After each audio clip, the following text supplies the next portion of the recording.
नक्सल surrender के नाम पर साल 2012 में झारखंड में जो तमाशा हुआ, असल में वो एक बड़ा घोटाला निकला। हम लोग नौकरी देंगे बोल के पैसा लेगा क्या? झारखंड में सीआरपीएफ और राज्य पुलिस के अफसरों की मिलीभगत से 3 साल पहले 514 युवकों को फर्जी तरीके से नक्सली बताकर सरेंडर कराने के लिए केस में अब नए सवाल खड़े हुए हैं। झारखंड में सीआरपीएफ और राज्य पुलिस के अफसरों की मिलीभगत से 3 साल पहले 514 युवकों को फर्जी तरीके से नक्सली बताकर सरेंडर कराने के केस में नए सवाल उठ गए हैं। 514 hapless villagers from the backward region of Jharkhand have been lured to brand themselves as Naxals. साल 2012 में झारखंड में सरकार थी भाजपा की, जेएमएम के साथ अर्जुन मुंडा थे मुख्यमंत्री। केंद्र में कांग्रेस की सरकार थी और गृह मंत्री हुआ करते थे पी चिदम्बरम। उस समय एक नीति चला करती थी, नक्सल समर्पण और पुनर्वास नीति, जिसके तहत जो माओवादी हैं, जो नक्सल हैं, या जो मुख्य धारा से युवा भटक कर जंगल में संगठन, जो माओवादी संगठन उनके साथ जुड़े हैं, उनको समर्पण कराया जाता था और उसके तहत उनको मुआवजा दिया जाता था। मतलब पैसे दिए जाते थे, नौकरी देने की बातचीत थी, ज़मीन देने की बातचीत थी, उनके बच्चे की पढ़ाई लिखाई का जिम्मा था। और जो आम आदमी को सरकारी सुविधाएं मिलती हैं, जैसे उस समय इंदिरा आवास का चलन था, राशन का, तो वो सब कुछ उनको दिया जाएगा। ये उस नीति में था। बड़ा एक स्कैम शुरू हुआ, 514 युवाओं को सरेंडर करा दिया गया इस नीति के तहत। बाद में 2014-15 में पता चला कि ये सब कुछ फर्जी था। फर्जी क्या था? वो स्कीम फर्जी नहीं था, बाकायदा जिन युवाओं को सरेंडर कराया गया, जिन आदिवासी युवाओं को सरेंडर कराया गया, वो फर्जी निकले। मतलब वो नक्सली नहीं थे। उनको नौकरी और सम्मान दिलाने के नाम पर सीआरपीएफ के, कोबरा बटालियन के, झारखंड सरकार के अधिकारियों, झारखंड पुलिस के अधिकारियों की मिलीभगत से उनको नक्सली बनाया गया। उनको हथियार दिया गया और फिर सरेंडर कराया गया, तस्वीरें खिंचाई गई और 2 साल तक, 2012 से 2014 के लास्ट तक उनको बिरसा जेल परिसर, जो वर्तमान में फन पार्क बन चुका है, बिरसा समाधि स्थल बन चुका है, बिरसा संग्रहालय बन चुका है, वहाँ उनको 2 साल तक रखा गया कोबरा बटालियन के निगरानी में। उनको ये बार बार भरोसा दिलाया जा रहा था कि तुम लोगों के लिए अलग बटालियन बना के तुम लोग को नौकरी में रखा जाएगा, लेकिन नहीं हुआ। अब सवाल यह है कि क्या उन 514 में 514 फर्जी थे या कुछ वैसे लोग थे जो पहले ही मुख्यधारा से भटक गए थे, यानी 20 साल 5 साल तक वो जंगल में किसी माओवादी संगठन के साथ काम कर रहे थे। उसके बाद इस नीति को समझकर वो समर्पण किए, लेकिन उनको भी कुछ नहीं मिला। 514 में कुछ लोगों को नौकरियां मिली, लगभग दर्जन भर उनकी संख्या होगी, लेकिन बाकी तमाम लोगों को कुछ नहीं मिला। इसमें 2 धड़ा है। एक धड़ा यह है जो आदिवासी युवक पढ़ लिख रहे थे, उनको फर्जी तरीके से नक्सली बनाया गया, कागजों में उनको हथियार दिया गया। और दूसरा धड़ा यह है जो ओरिजिनल में पहले से नक्सली थे, जिनके पास हथियार भी हुआ करते थे और उन्होंने अपना हथियार समर्पित किया। तो आज तक 2012 में ये सरेंडर हुआ और 15 में 14 में आसपास इसका खुलासा हुआ। तब से आज तक सिर्फ एक धड़े की बातचीत हुई है। वो धड़ा है जिन युवाओं को सपना दिखाकर नक्सली बनाया गया, यानी जो फर्जी नक्सली बने। लेकिन उसकी बातचीत, उस धड़े की बातचीत नहीं हुई जो ओरिजिनल में नक्सली थे। तो हम उस धड़े की बातचीत कर रहे हैं आपके सामने, जो ओरिजिनल में नक्सली थे और उनको कोई लाभ नहीं मिला, जिनके पास हथियार हुआ करता था, जिनके ऊपर केसेस थे, एफआईआर थे, कई नाम ऐसे हैं। अब सोचिए कि इतना बड़ा घोटाला, और उस पर चर्चा सुनी रही। अखबार ने इसका खुलासा किया, उन युवाओं से मुलाकात की अखबार के लोगों ने, बहुत मीडिया संस्थानों ने, जिन युवाओं से पैसा लिया गया। आप सोचिए कि उस दौर में 1 लाख रुपए लिए गए, किसी ने जमीन बेचकर पैसे दिए, किसी से 50,000 रुपये लिए गए, उनको हथियार भी दिया गया। और आज भी वो लोग जो इस पूरे स्कैम में शामिल थे, वो तमाम लोग आज भी झारखंड पुलिस में पदाधिकारी हैं, बड़े बड़े पद पर, बहुत बड़े बड़े पद पर। हम परत दर परत इसका खुलासा करेंगे। हम कोशिश करेंगे कि आज तक जिस दूसरे धड़े की बातचीत नहीं हुई, जो ओरिजिनल में नक्सली थे, जिन्होंने सरेंडर किया था, हम कोशिश करेंगे उनसे भी बातचीत हो। तो ये पहली शुरुआत कैसे हुआ था हम वो बताते हैं, जो जानकारी हमारे पास है। स्कैम जो ओरिजिनल में नक्सली थे उनके साथ कैसे हुआ हम उसको बता रहे हैं।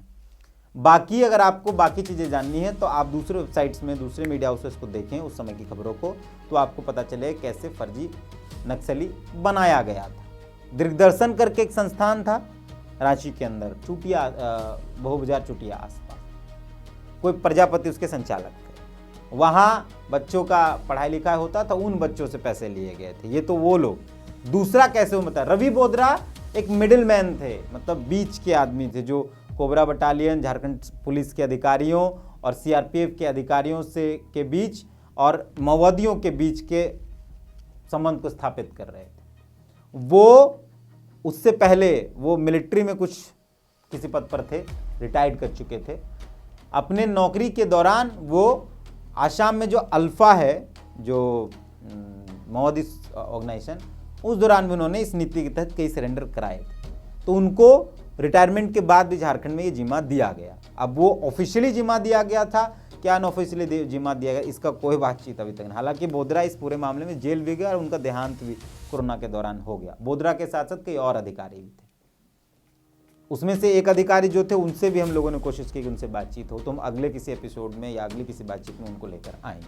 फिलहाल आपको ये पूरा बताते। तो रवि बोदरा गुमला के इलाके में, खूंटी के इलाके में, जिन इलाकों में नक्सल प्रभाव ज़्यादा हुआ करता था, उन इलाकों में पहुंचते हैं और नक्सलियों के जो टॉप नेता होते हैं उनसे मुलाकात करते हैं, उनसे मिलते हैं, उनको ये भरोसा देते हैं कि आप मुख्यधारा में आइए, आपको कुछ पैसा मिलेगा, जमीन मिलेगी, जो उस नीति में था, ताकि राज्य में सब कुछ बेहतर हो जाए। माओवादी संगठनों की बैठकों में यह तय हो जाता है कि हम समर्पण करेंगे, लेकिन जो नियम नीति है वो पूरा करना पड़ेगा। यानी नक्सल समर्पण और पुनर्वास नीति के तहत जो वादे हैं वो पूरा करना पड़ेगा। सहमति भी बन गई, प्रक्रिया भी शुरू हुई।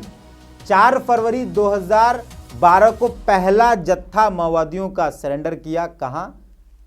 खूंटी के इलाकों में पहला 35 लोगों का जत्था सरेंडर करता है। सबसे पहले 35 लोगों का जत्था सरेंडर करता अपने हथियार के साथ। सीआरपीएफ की एक बस जाती है, दो बसेस और कुछ बोलेरो गाड़ियां जाती हैं, जिसमें रवि बोदरा भी होते हैं। उनको वहां बैठाया जाता है, उनका हथियार उनसे लिया जाता है और उसके बाद हथियार लेने के बाद उनको सीधे बिरसा जेल परिसर लाया जाता है। उसके बाद फिर मार्च के महीने में वैसे ही लगभग 72 नक्सलियों का जत्था सरेंडर करता और फिर उनको यहाँ रखा जाता है और उनसे वादा किया जाता है कि भाई आप यहाँ 2 साल रहिएगा, ट्रेनिंग कीजिएगा, पीटी परेड कीजिएगा, तो आपके लिए एक अलग बटालियन बना दिया जाएगा और आपको नौकरी मिल जाएगा, बाकी सब कुछ मिलेगा। उसमें यह भी था कि जब तक आप जेल में रहेंगे तब तक आपको 2000 रुपया और आपके परिवार के खाते में 3000 रुपया पहुंचेंगे। ये वादा किया गया था। ये सारी बातचीत हम उन तमाम लोगों से बात करने के बाद आपके बीच लेकर आ रहे हैं। हम उनको भी लेकर आएंगे, अभी तो पहले इसको शुरू करें। वो जो रवि बोदरा के साथ और अधिकारी थे उनको भी लेकर आएंगे, हालांकि वो भी जेल गए, उनको भी लेकर आएंगे। और उन तमाम जो दूसरा धड़ा जिसकी बार बार बात कर रहे हैं, जो ओरिजिनल में नक्सली थे, हम उनको भी आपके इस स्क्रीन पर लेकर आएंगे, लेकिन कुछ दिन बाद। फिलहाल हम ये पूरी कहानी बता देते हैं। फिर सरेंडर कराया गया। सरेंडर कराने के बाद वो जेल चले गए, जेल में रहे, जेल से निकल भी गए। ना उनको नौकरी मिली, ना उनको मुआवजा मिला, कुछ भी नहीं मिला। मामला न्यायालय में चल रहा है। अब आखिर सवाल यह है कि क्या उनके सरेंडर के नाम पर, उनके समर्पण के नाम पर केंद्र सरकार से जो पैसा आया था या जो नौकरी का वादा था, क्या नौकरी उनको मिला या उनके जगह पर कोई और नौकरी कर रहा है? ये अपने में बड़ा सवाल। लाखों रुपए, लगभग 1.5 लाख आसपास का कमिटमेंट किया गया था, वो पैसे का क्या हुआ? ये सब कुछ है। हम परत दर परत इसका जो है वो सब कुछ आपके बीच लेकर हम कोशिश करेंगे कि एक लंबा सीरीज चले इस पर, कैसे इस राज्य के अंदर नक्सल सरेंडर और नक्सल को ख़त्म करने के लिए कितने करोड़ों रुपए आते हैं और उसका सब कुछ स्कैम में चला जाता है और इस पर कोई बातचीत नहीं होती। लोगों को डर लगता है लोग बोलना नहीं चाहते, इसलिए बोलना नहीं चाहते। अरे बाप रे बाप, एक तरफ तो इतना जान रिस्क लेकर नक्सल समाप्त किया जाए, उसको 2-4 रुपये रख लिया तो क्या दिक्कत, लेकिन सिर्फ 2-4 रुपये की बात नहीं, बड़ा घोटाला हुआ था उस वक्त, जो बहुत चर्चा नहीं हुई। मामला अभी न्यायालय में 20 तारीख को उस पर कोई बड़ा डिसीजन आने वाला, 20 तारीख को डेट। लेकिन इस पूरे मामले को सिर्फ इस तरीके से देखा गया कि फर्जी नक्सल बनाए गए, मतलब आदिवासी युवाओं से पैसा लिया गया, नौकरी के नाम पर, बेहतर जीवन के नाम पर उनको नक्सली बना दिया गया और फिर सरेंडर करा दिया गया। सिर्फ एक एंगल से बार बार चला। दूसरा एंगल यह है कि कुछ ओरिजिनल ऐसे थे, लगभग 200 आसपास